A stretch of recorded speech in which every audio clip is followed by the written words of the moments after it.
bright idea, how you have to turn down cash, because as a founder you have to be very careful not to take what will not get you where you need to go. And the what I'm hearing Jesse saying, which is very true, the whole environment is getting saturated with cash. But let me give you perspective. I read somewhere, it's either 3.2 or 3.4 billion dollars came into African startups in 2022. And that's the whole of Africa taking up 3.2 to 3.4. The jury's out whether it's 3.2 or 3.4, but it's somewhere there. $1 billion of cash coming in. And this is 120 times what it was 10 years ago. Some of us have been in this, ecosystem of entrepreneurship in Kenya for about 20 years. So I've seen the evolution of what kind of money has been coming into the market, which means it's only going to get better in another 10 years. And so to have groups like Sumitomo that think of 400 years versus the kind of money that wants a return in 2 years, you have to be careful as a founder to make sure you track the right investment for, one, your peace of mind, but at the same time, because you're in an innovative structure, it takes 10 to 15 years to exit a business well. It's not a 2-year sprint or 3-year sprint. So 10 to 15 years, you probably have at most in you as an individual 2 times in your lifetime to be able to do 2 exits, if not 1 good exit. And that's if you really have to run the exit strategy instead of building 300 to 400-year-old companies. So that culture, that what Jesse is saying, which is he's being nice, is that the Silicon Valley culture, the American culture, is fast food culture, right? McDonald's, get a burger in 30 seconds, out, go do your business. But we have to understand, for the problems we have to solve in Africa, and what I believe is happening here, M-Pesa and how we scale and the kind of money we make. To another perspective, then I'll close. In the world, 2022, the global mobile money transaction value was $1.2 trillion across the entire world. Everywhere. Mexico, Philippines, Africa. M-Pesa, 2022 mobile money transactions was $200 billion. So, this small country called Kenya was responsible for 1/6 of the world's mobile money movement. That should say a lot to an entrepreneur, and a lot to why these partnerships make sense, because if ambition is unicorn, and I don't think that should ever be the driver necessarily of a business, because naturally you'll get there if you're doing it right. But that tells you that you don't need to be in 30 countries if you partner with M-Pesa. You could actually scale an entirely big business, in solving the problems we need to solve. Sometimes we have to go deep before we go wide, which is what I saw M-Corporate do, which is what we did with Mode. But M-Pesa now, and the evolution of thinking, I've seen it change. Because when we started coming to speak with M-Pesa, I remember sitting in Michael Joseph's office, and he literally was kicking me out because he was like, this doesn't work, this doesn't work. You've come from a place, all due respect to history, you've come from a place where you made it so hard for us entrepreneurs to even have a conversation with you, because Safaricom was this big giant everybody wanted to work with, and we couldn't get through the door. Now we have you guys come into our offices. I mean, sometimes I'm sitting saying, is this the same organization? They visit your office, they want to understand how we can scale, how can we do this better. I was telling my team, these guys are up to something. You better make sure they're being, but it's a culture shift that I believe for some of you coming in now, don't take for granted the opportunity you have to be able to grow significantly for then scaling across Africa. So capital is here, but choose the right capital for your business. Amazing, amazing. I think, Julian, what you've said there is the spirit of Safaricom that Peter mentioned earlier. And also the ethos of the session we have today. It's a spirit of collaboration. And when you think about the global connections and how that can impact each and every one of us, the problems we're solving are our problems. They are Kenyan problems. And the only way we can solve them is working with people and not trying to do it differently. So very excited to hear that and very insightful. So, building on the marathon, building on the fact that you need to think about a startup in a long-term from a long-term point of view, I'm then going to ask Ori to say, if we're going to think about a lot of these companies and startups in this way, how would you describe what processes and what structures a lot of the startups must put together in order for them to sustain and be able to ride a lot of these storms to deliver these solutions that will be beneficial to our society? Thank you. Okay. Good morning, everyone. And I think that's a different question, but I'll just to build on something Julian said about the shift in culture. I think me being on the board is a great example of someone from industry, someone who's been an entrepreneur with a different perspective, getting onto the board. That's a big deal. And I think it's a testament to the shift and the approach Safaricom is hoping to take. Many of the execs, a good board member, there's a tenant, noses in, fingers out. The execs will tell you sometimes my fingers also go in because I'm very excited about what Safaricom can do and how we need to change and how we need to shift. It's imperative. So sometimes I'm always sending articles and spamming them and all sorts of things because I think we could be doing more and we could be doing things better. So one, I think I can confirm that the commitment to improve is there. I'd say the second thing, maybe let me speak wearing Safaricom hat first before my own as a board member. I think this is an example of the journey that we need to go in, and I challenge Michael on the team. We need to be a proper corporate VC. Not this Spark Accelerator, small money here, small grants there, etc. That we need to be a proper CVC. Our investors in our fund, we have Toyota Tsusho, we have M3, SBI Holdings, we have quite a number of Japanese investors in our fund. And if you see how the CVCs operate, and I'm sure Sumitomo does the same thing, and hopefully you become a CVC in Africa as well. That long-term view, you don't become a 400-year-old company without having a long-term view. So Jesse should no longer be Jesse should be addressing us not as a startup. He's a 10-year, 12-year, and he's a company, and Cellulant, and many of these other companies. Our philosophy when we invest is how are you going to be around 50 years, 100 years, a brand, not unicorn, not valuation, not all of that. And there's something, our investors from Japan, they're talking about 30 years. They're not talking about the cycle of the fund. Yeah, and so we have to say what value are we bringing, and they come to learn. And Safaricom, I think, needs to evolve beyond Accelerator into doing CVC work. So I think that is quite critical because we advise entrepreneurs all the time. I think startups in Africa are the most advised startups in the world. Advised, accelerated, incubated, but we have to ask where are we accelerating them to? And right now it's nowhere because we're not having enough corporate partnerships. We're not preparing them for exit well. And so my next challenge to Safaricom is I'd like to see acquisitions because in this market, if you're not building with a path to exit, the money will slow. No matter if you do everything else right, we have to either get them ready for exit or get them ready to be sustainable and profitable. So that would be my big challenge for you.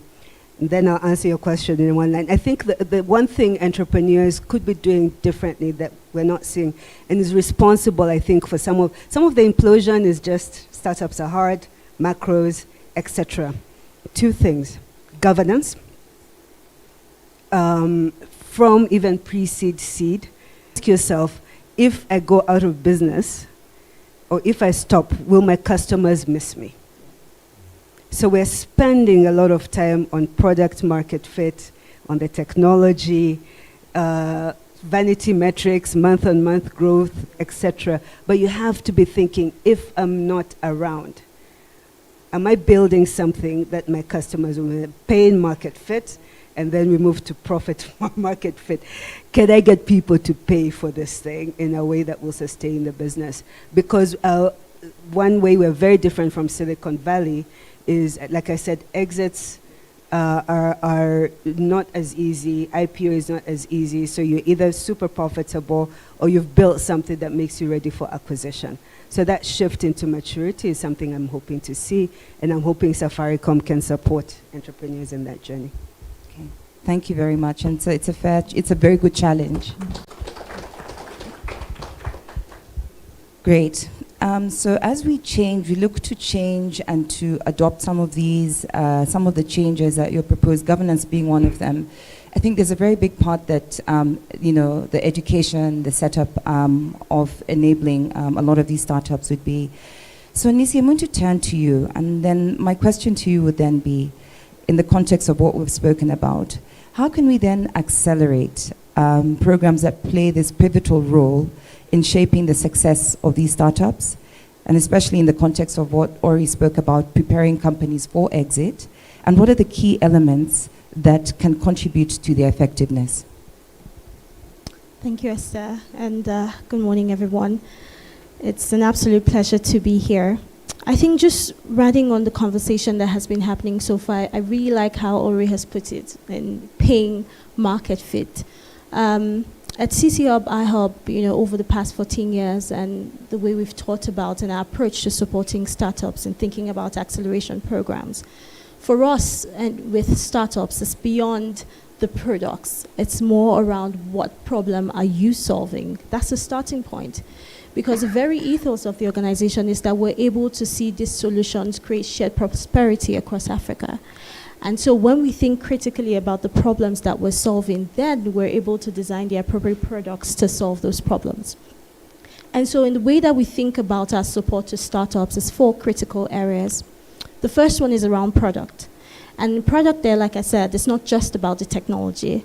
It's more starting from the whiteboard, like Suito said. What exactly are you solving? Can we map it out? And then can we think about the technology, and can we innovate around ensuring that that technology actually meets the needs of the customers? And so it's not just about the shiny tech bit. It's also starting from low tech and what's available there. And then the next bit is around talent. So it's okay for you to have the brilliant ideas, but then if you do not have the right skills within the organization to be able to execute on those ideas, then there's a problem.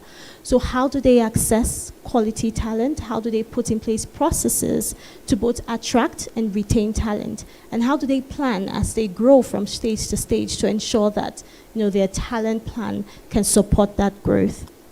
And the third bit is around distribution. So it's one thing for you to have the product, you have the team in place, you need to get this into the hands of those that need it. And that's something Wambui said in her video. So, who are your customers and how do you acquire these customers? But then beyond that as well is something very critical that we think about is partnerships, corporate partners that can accelerate that, go-to-market and that distribution. And the last bit is around funding. And in that particular pillar, there's a lot that we unpack there.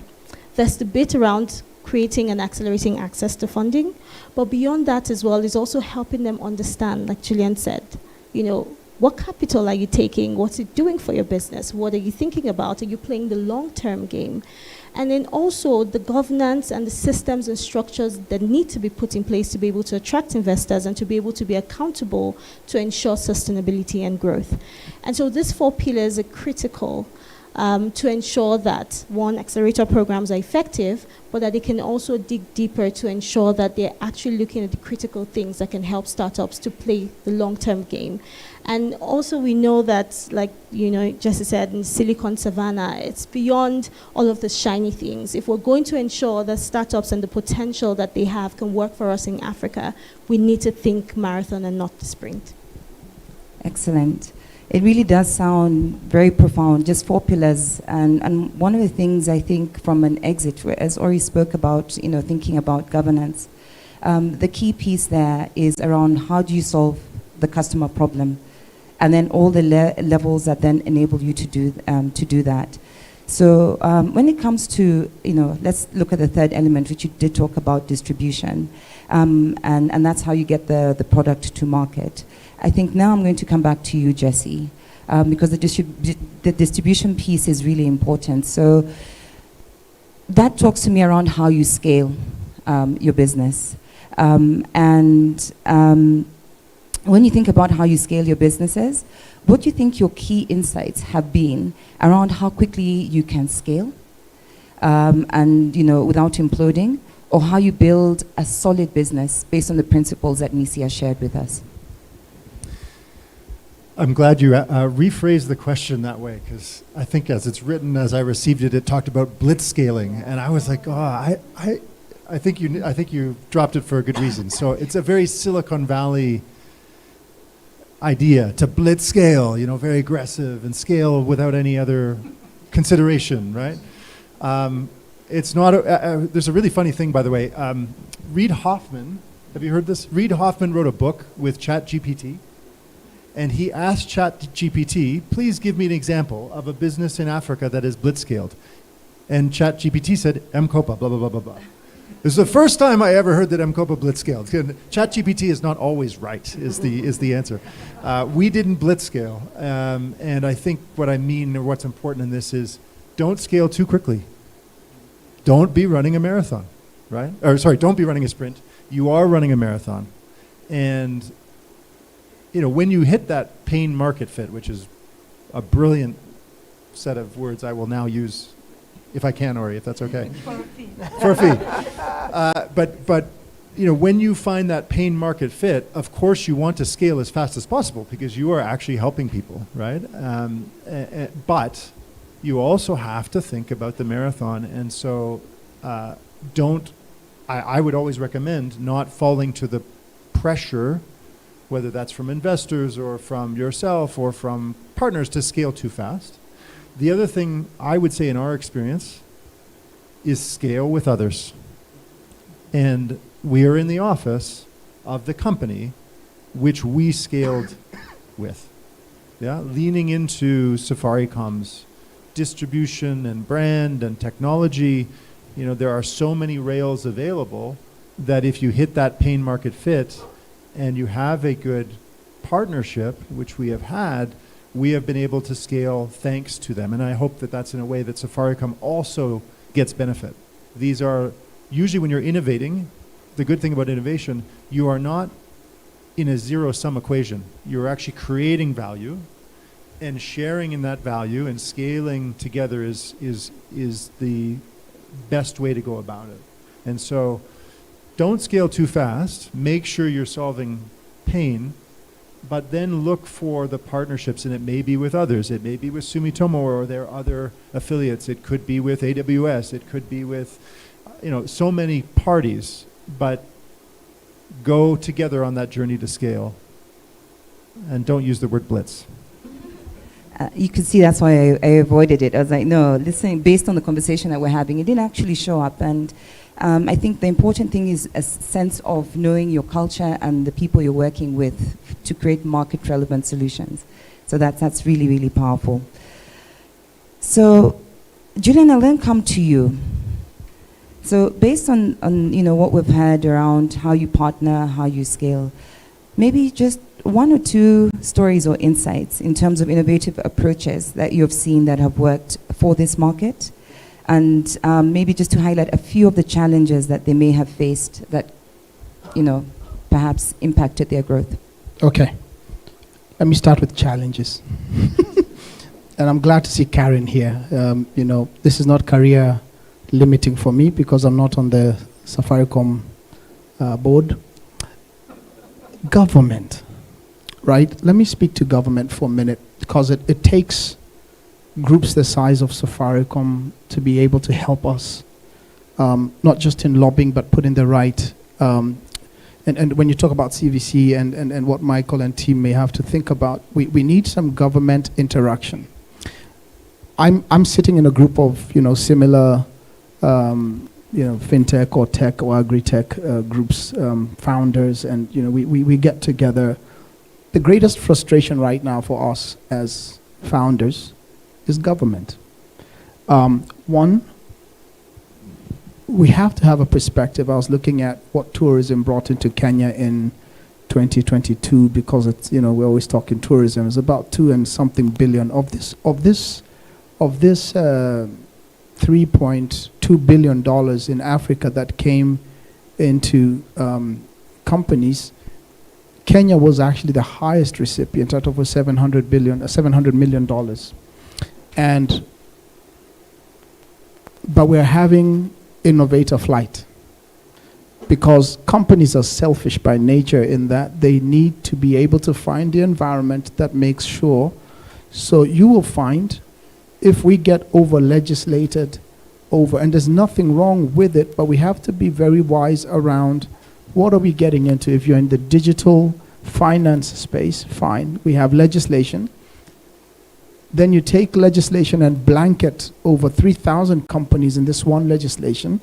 I think we can get innovative and say, let's scale. If you're doing under $1 million, you should fall in this category. Let's help there be some innovation that doesn't limit us, because to ask a person starting up in 6 months to meet the same criteria as Equity Bank is very difficult. And if you're looking for investors, so we shouldn't make it more difficult. Fine, we must have data laws, and those should be followed. So as you look at Spark Fund, as you look at acceleration, one of the greatest challenges I think Kenya is going to have, because I'll give you a case in point. In Nigeria, when we were doing mode, we got a 10-year window through a group, an incentive called NoteUp. For 10 years, I didn't pay taxes. For 10 years, I did not. I was not categorized as one of those that had to cough up so much money. And what that did for us, it caused our Nigeria business to scale a lot faster than even our Kenya business. So my challenge to government is that there's a lot of revenue in innovating. And if we can innovate with innovators and allow growth to happen that way, let's not try to over-legislate, whether for revenue purposes and all, because I'm seeing that what other countries are offering. You're losing so many to Rwanda. They have offices in Kenya, but they're going to Rwanda, they're going to Delaware, they're going to other markets. Can Kenya work on becoming a hub that could actually see that if 1/6 of the world's mobile money transactions are coming from Kenya, we're sitting on something. And we could get a bit more creative on that space to make it a lot more conducive for us to build. On the part of what I've seen happening, we have a lot of trials, and what I want to just throw out there to anyone who is innovating right now, listening to groups that have matured and all, but those of you who are starting, so case in point, so we were going to launch our product 2 years ago. We had to get legislated, so you have to stop. You have salaries to pay, you have teams to build up, so you have to wait. And so if you don't have the patient type of capital with, and philosophically, when I look at some of the, Japanese philosophies, not just on funding, on the oldest hotels in the world, they seem to have cracked something about longevity. And it's what I'm hearing as a running theme here is, let's not be in a hurry, right? Because the younger generation is rushing so much, whether it's in their music, their creative arts. It's a generation that's in a hurry. But for us to solve the pain points and to solve the things we're solving, we've got to find the right partnerships that build us over a longer period of time. So we're having a lot of founder flights. If the tax environment is not conducive, we will have a lot of founder flight. If the space to innovate is constantly being embedded with challenges from the state, we will have challenges being innovative, and we will lose out. So that's I think I focused on the problem. Let me just leave it there. Let me focus on the problem, Karen. We need to solve for innovators. I'm fighting for them, because you're going to lose a very large group of people that are extremely smart, to other markets, and Kenya should not be in that place. They're extremely smart people in this country, by the way, innovating some amazing things, and I'm sure in the accelerators you're seeing those. But if they can have an environment that encourages that growth, what I've seen, and I'll speak to M-Pesa now, and Safaricom. So when I first came to meet Michael Joseph, I think Safaricom was still a startup. So I don't blame their thinking. At that time, it was how much can we get out of this? How is our revenue share going to, how is, they needed to survive. I think now Safaricom has realized that they are a giant that is responsible for an ecosystem that has to be built. In the plus, where I can add 10 shillings to a transaction for Safaricom in partnership and in growth and in the evolution, I've seen absolute growth in the thinking within partnerships and an understanding of the kind of people you've brought on board that are now understanding how partnerships can scale and work for the benefit of both parties. We now have a mutual ecosystem going. Can we expand that? Can we have more conversations like these that are talking about how do we scale that gradually and grow? Because if I can make the 10 shillings, and to Jesse's point, then can I make that 10 times a million per day? Can I make that 10 times 100 million? Do I have to get out of Kenya? And blitz scaling is a dangerous thing for companies. A lot of the young people I'm helping are all talking about, I want to be in 16 countries in 3 years. The question is why? Why? What's driving your why? Oh, I want to change the world. Okay. Listen, you have a business to run, stakeholders to manage. Make sure your scaling makes sense for the difference you want to make, but also for your bottom line. I remember we were scaling by client, and sometimes that's by force. So maybe I did some things with Airtel, and then they said, you have to launch Uganda, you have to launch Zambia. I was at mode, oh my God, I have to launch all these countries now. I was in Indonesia. I was closing a deal with a telco that has 180 million subscribers.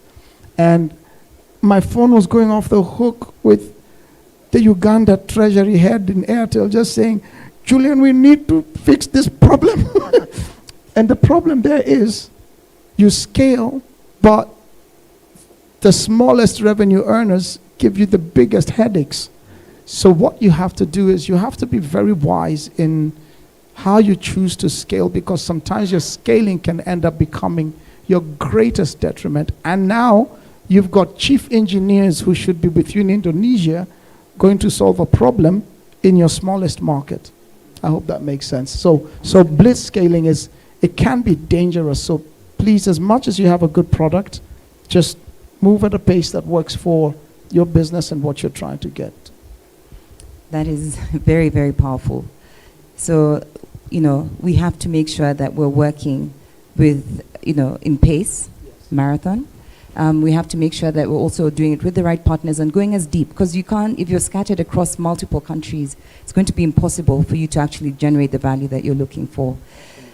And the last question, which is going to go to you, Ori, is based on this, what regulatory or policy changes do you now think would enhance growth prospects for startups, just in the context that we've spoken about just now?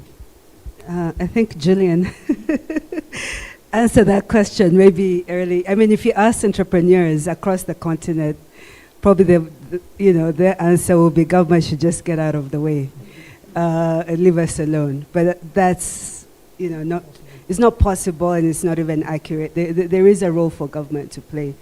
So I'll start with sort of low-hanging fruit to my wish list in Nirvana. Low-hanging fruit, and there's controversy around Startup Acts. Are they really useful, and is it a waste of time? But you've seen examples where it's around tax breaks, where you're deliberate around research in Tunisia, which was the first African country to have a Startup Act, is also the first country to have the biggest exit so far. Of about, I think, it was 500, almost 700 million. And that's no coincidence, right? Even though it's a very tiny market, very low consumer spend, but there is an environment that facilitates sort of this maturity of the ecosystem. And things like that, it's less the act itself, it's the conversations that you have with government and getting heard in a formal way. Yeah, so the former CBK governor, he'd always say, Ori, talk to fintechs. They come to me after the fact. No one talks to me, no one looks for me, everybody, and then they're in trouble. They're like, oh, give us an appointment. He hated it. He's like, why can't you guys engage before? Form an association, lobby, etc. So I think the process of the acts coming together do allow for conversations to happen. And, Nigeria, I'm a bit optimistic now. We have a friend who's the minister there.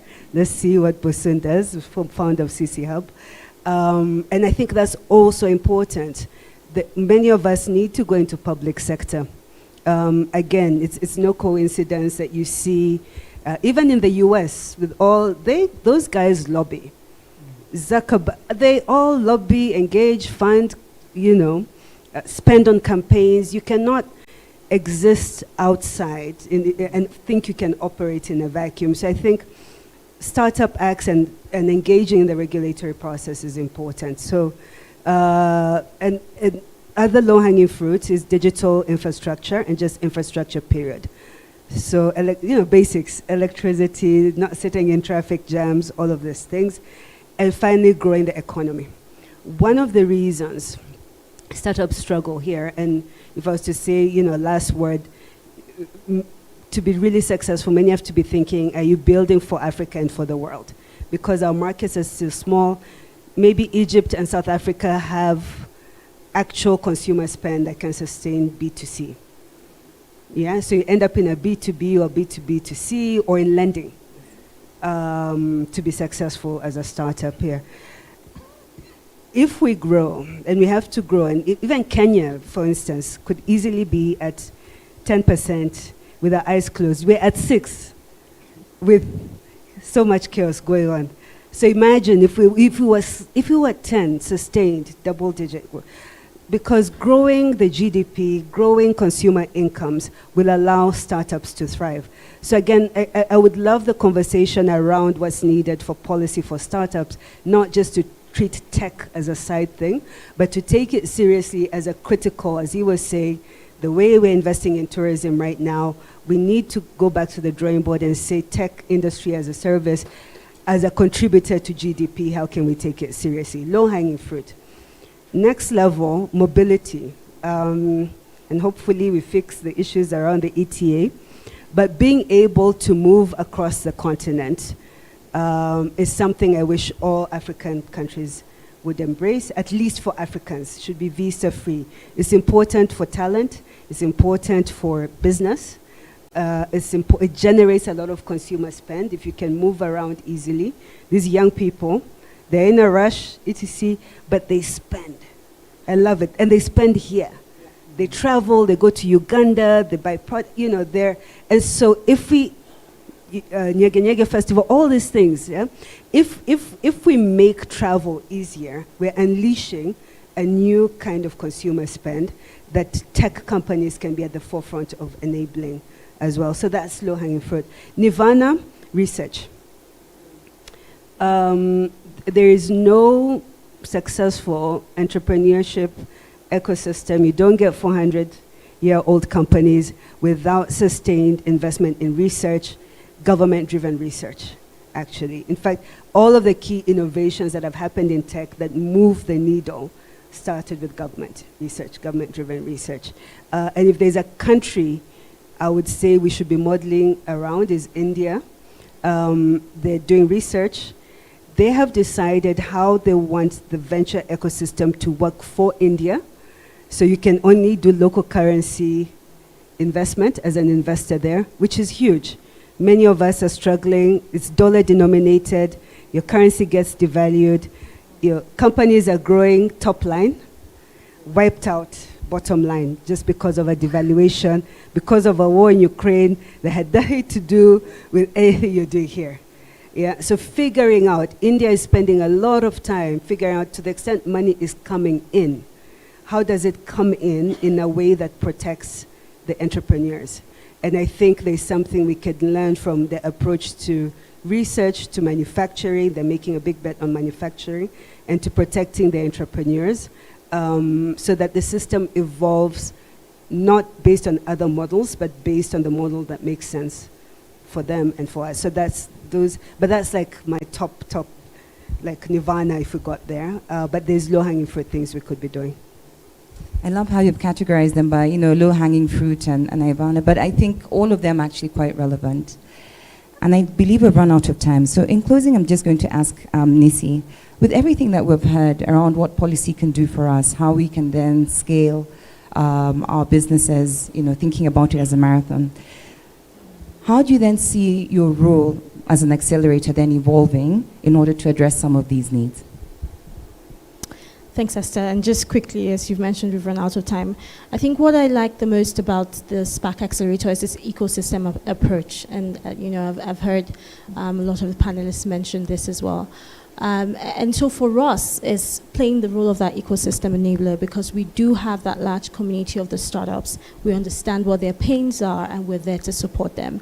And so it's saying, within this ecosystem, how do we support them to connect to key partners that can play critical roles, whether through mentorship or providing resources or network, and even within the policy conversation as well, bringing the startups together and saying, what are our pain points, what do we want to see, and how can we have one voice and approach government and say, these are policies that we need you to put in place. How can we work together to be able to make this happen? So in a single sentence is that ecosystem enabler, bringing all the parties together and then finding ways that we can collaborate, of course, for the betterment of the startups and for the larger ecosystem.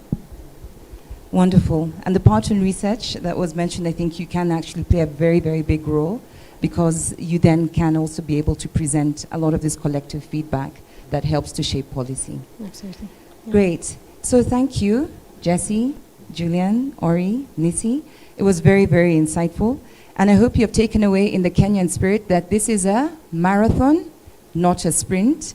And to embrace failure is also something that we really must do. So with that, I say thank you, and we close. Thank you so much.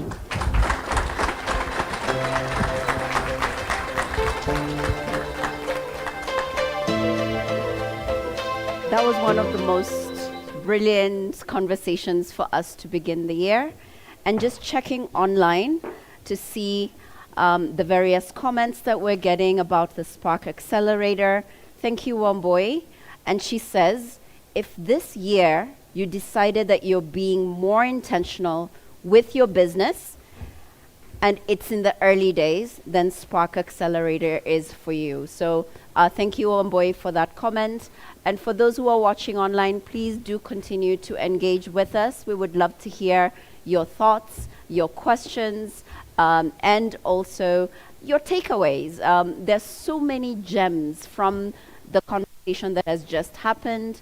It's sort of like if I was been a founder before, and if I was to start over again and do another startup now, in this particular environment, I would feel so much better supported with the insights, and you would not be starting from scratch, literally not from starting from scratch. So if you're joining us on the live stream now, save that link and watch it from the beginning to the end, because there is a masterclass right there of what to do, what not to do, what to be careful about, and what to focus on.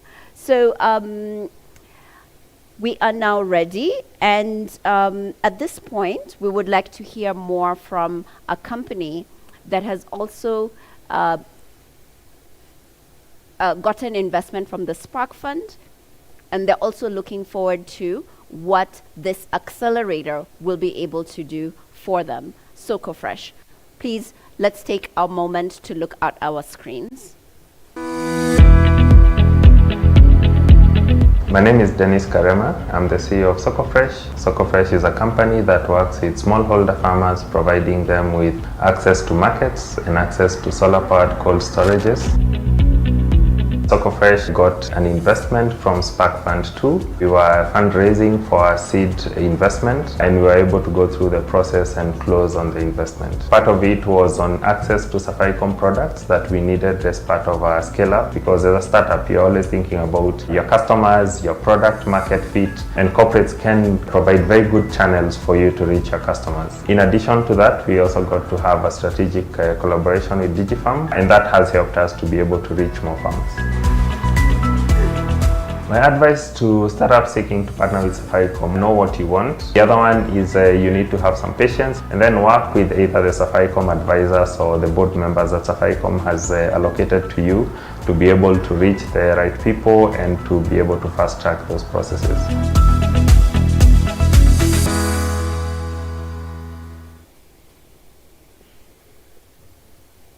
Fantastic. And just checking in online again with more of the comments. Thank you, Daniel and Jiu, who mentions Julian Kuehler's comments. That is powerful. Founders have to spotlight their growth ambitions in order to be sustainable in the long run. And from Andrew Young, this gives a path for innovation from start, grow to scale. And again, the hashtag is #SparkAccelerator. We'd love to hear more from you about your comments and your reactions to what you've heard today. And it's really, and we thank you for your patience. We still have just a few more items to cover, but this next discussion is going to be a very important one that we're very excited to bring to you, and it will be moderated by our head of Safaricom Ventures, Karaja Gishiri. I'll turn it over to you now to take it away. Thank you. Please give him a round of applause. Good morning. Good morning. Very good. I love the energy, but one more time. Good morning. Aren't you excited? You know, in my peers would say, "Tuko na furaha," we are happy, right? But furaha in other contexts. But I'm very privileged and happy today to moderate this session that focuses around corporate partnerships. We have heard a lot about from the entrepreneurs and why it's important to partner. And with us today, I'd like to introduce my panelists. I'll kick off with John from Google, John Kimani. John? Okay. Thank you. Yeah, thank you. Thank you, John. John, as he comes up on stage, John is a senior program manager with the developer ecosystem at Google, leading developer engagement programs across sub-Saharan Africa. John is passionate about technology-driven innovation and has spent the last decade supporting developers in Africa to build successful products and startups. A warm welcome to John, please. Excellent, excellent. Next on stage is Khagiso, Dr. Khagiso. Dr. Khagiso Rapetswa, as she comes on stage, is a seasoned entrepreneur, business executive, and academic who brings a wealth of experience to SME development at Vodacom. Khagiso is currently serving as executive head at Vodacom's acceleration unit and is instrumental in finding ways to catalyze new revenues and new revenue streams, and is at the forefront of Vodacom's innovation. Not only is she a successful executive, but she recently graduated with her PhD in information and electrical engineering to complement her corporate success. Welcome, Khagiso. Next on stage is Mr. Katsuya Kashiki. If you want to see a distinguished leader, is one walking up on stage. Mr. Kashiki is a distinguished corporate leader at Sumitomo Corporation and holds a position of General Manager of the Smart Communication Platform Business Division. Mr. Kashiki's experience and expertise is in handling a diverse regional responsibilities, significant work within Central Eurasia and Moscow. He continues to contribute. His notable contributions are in IT, telecommunications, and market development. and has a robust understanding, and with him brings over 30 years of corporate development, more so in the fields of ICT and telecommunications. A warm welcome to Mr. Kashik. Next on stage is Mr. Job Kiboshi. We love to call Job the taxman, but because he is really the tax expert in Africa. Job is a partner at PwC within the tax division, and is the head of indirect tax for PwC Africa, and brings with him 2 decades of experience on matters tax across the continent. Not only is he a taxman, as I call him, but he also wears a special hat within PwC as a startup sponsor within PwC. So this initiative for startups within PwC is sponsored by Job in East Africa, and we really wish to thank you for that visionary, that vision that you have within PwC. So a warm welcome to Job. Last but not least is Felix Kamenga. Felix is, as he walks on stage, he is the Chief Operating Officer for M-Pesa Africa, and brings with him 18 years of industry experience, in telecommunications across Africa. Welcome, Felix. Thank you. I'll kick off with Google. We've been talking about partnerships and the importance of why it's important for startups to partner, and from the theme that we have today around ecosystems. And I want to perhaps focus on Google. Google is this giant that was a startup 20 years ago. But what is interesting about Google, and maybe John, if you could shed some light, is how does Google tailor its support towards startups in Africa? And what's your vision around supporting startups in Africa?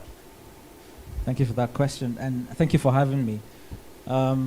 We've been running startup support programs in Africa for the last 10 years or so. And during that period of time, we've learned a lot about the nuances of different markets and the challenges, opportunities in these markets as well. And this has allowed us to tweak and refine our programming as we go along.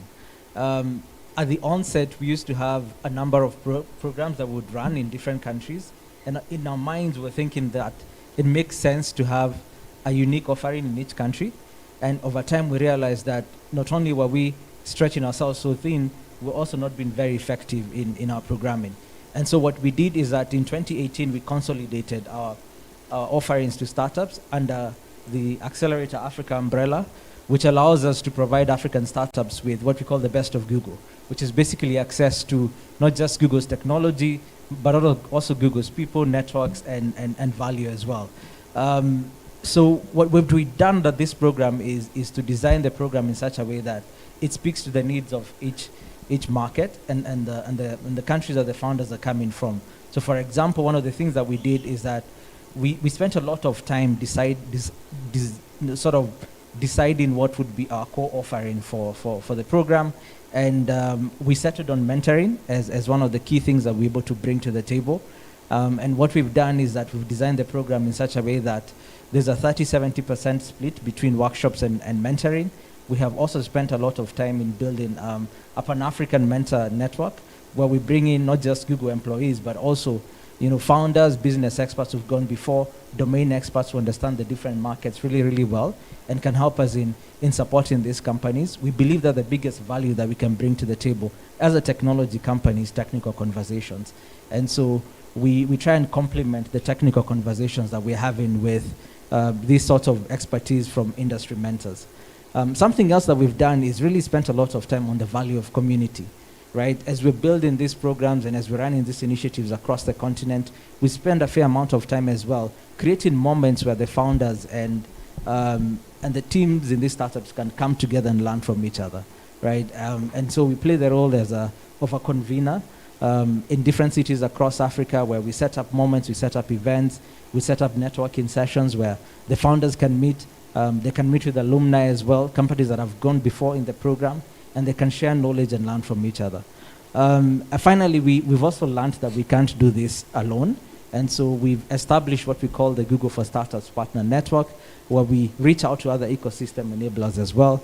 We've partnered with tech hubs and accelerators who have a sort of similar vision with us, which is really enabling the ecosystem within which we operate. We believe that we're only as successful as the ecosystem around us, and so it makes a lot of sense to ensure that tech companies around us are thriving and growing as well by building on Google's platforms. And so from that partnership perspective, we've got a network of partners globally, and specifically here in Kenya, we've been working with iHub for the last 10 years or so, for example. And so it gives me, makes me very happy to see that Safaricom as well will be working with iHub on the Spark Accelerator. Thank you very much. And we're speaking of Africa, and allow me to segue to M-Pesa Africa. And considering the transformative impact of M-Pesa Africa, Felix, how do you foresee M-Pesa Africa's role within the Spark Accelerator in catalyzing innovation and growth for startups? Thank you for the question, and thank you for having me. I think maybe my starting point is really why we are best placed to participate. M-Pesa Africa has been set up between Safaricom and Vodacom to help the existing market scale, bring new products, to help them bring new products. I think the